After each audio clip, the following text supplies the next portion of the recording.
2016 में जब भारत में मैंने सर्वे किया, जब उस समय हमने सर्वे किया, वह संस्था कहती है 2016 में, तो उस समय भारत में गंभीर गरीबी के संकट से गुजरने वालों की संख्या 12.5 करोड़ थी। यह ब्रुकिंग इंस्टीट्यूट एक थिंक टैंक ने कहा है, अमेरिका के। 2019 में सर्वे करने के बाद उसने कहा है कि मैं तो दांतों तले हम लोगों ने अंगुली दबा ली कि जब 2019 में हमने सर्वे किया तो हमने देखा कि 7.5 करोड़ लोग उस गंभीर गरीबी के संकट से बाहर हो गए हैं और भारत में अब गरीबों की संख्या गंभीर संकट गुजरने वालों की 5 करोड़ शेष बची है। यह ब्रुकिंग इंस्टीट्यूट ने कहा, हमने नहीं कहा। इसमें कितना गलत कितना सही आप जाने, आपका थिंक नहीं। जब अकाउंट बैंकों का खुला था तो उस समय लोग कहते थे बैंकों का अकाउंट खुलने से क्या होगा, यही कहते थे लोग ना। 50% अकाउंट 2014 तक भारत के परिवारों के खुले हैं। हम लोगों ने 1 साल के अंदर 100% परिवारों के अकाउंट खोल दिए हैं बैंकों में, 100%। और यह सब सारी चीजें, बच्चों की स्कॉलरशिप, विधवा पेंशन, वृद्धावस्था पेंशन, खाद की फर्टिलाइजर की सब्सिडी, कोई भी सब, एलपीजी गैस सिलेंडर की सब्सिडी अब सीधे बैंक के खाते से निकलती है दिल्ली से और आपके अकाउंट में रायबरेली ऊंचाहार के बगल में आपके खाते में जमा हो जाती है। अब जैसे इतने लोगों ने एलपीजी गैस सिलेंडर के लिए हाथ उठाया, ऐसे ही बहुत सारी योजनाएं। अब जैसे पहले कोई भी सब्सिडी हो, विधवा पेंशन हो, वृद्धावस्था पेंशन हो, ये कुछ भी हो, बच्चों की स्कॉलरशिप हो, बिचौलियों के माध्यम से आधी अधूरी आपके पास पहुंचती थी। बहनों भाइयों, पहले से परंपरा चली आ रही है।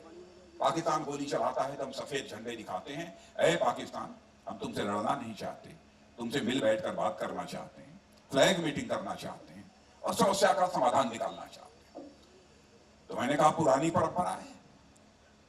आपने फ्लैग दिखाया, व्हाइट फ्लैग 16 बार, क्या जवाब दिया? तो उन्होंने कहा साहब अभी तक कोई जवाब नहीं दिया।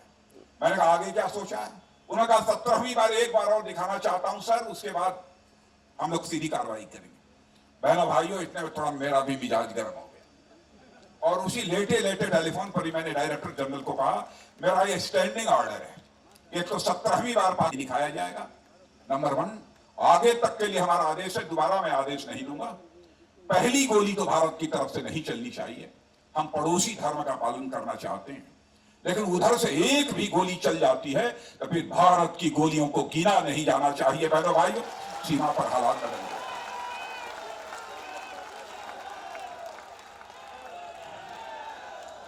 देश ऐसे नहीं चल सकता, देश ऐसे नहीं चल सकता।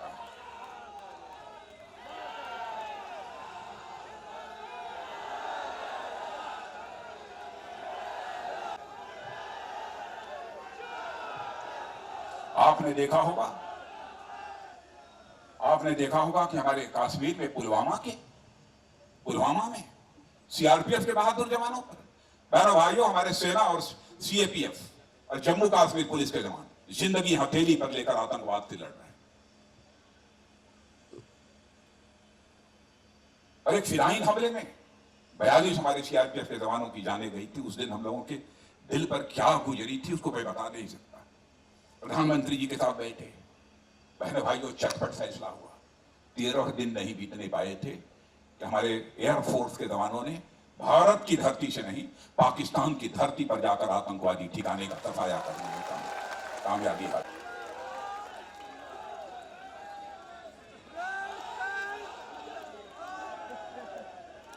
बहनों भाइयों, मैं यहां से लेकर वहां तक जो आप सब खड़े हैं, मैं आपसे एक सवाल पूछना चाहता हूं।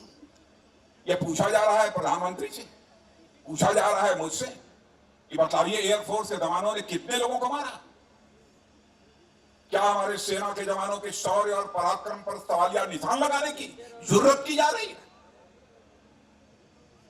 ऐसे ही देश चलेगा?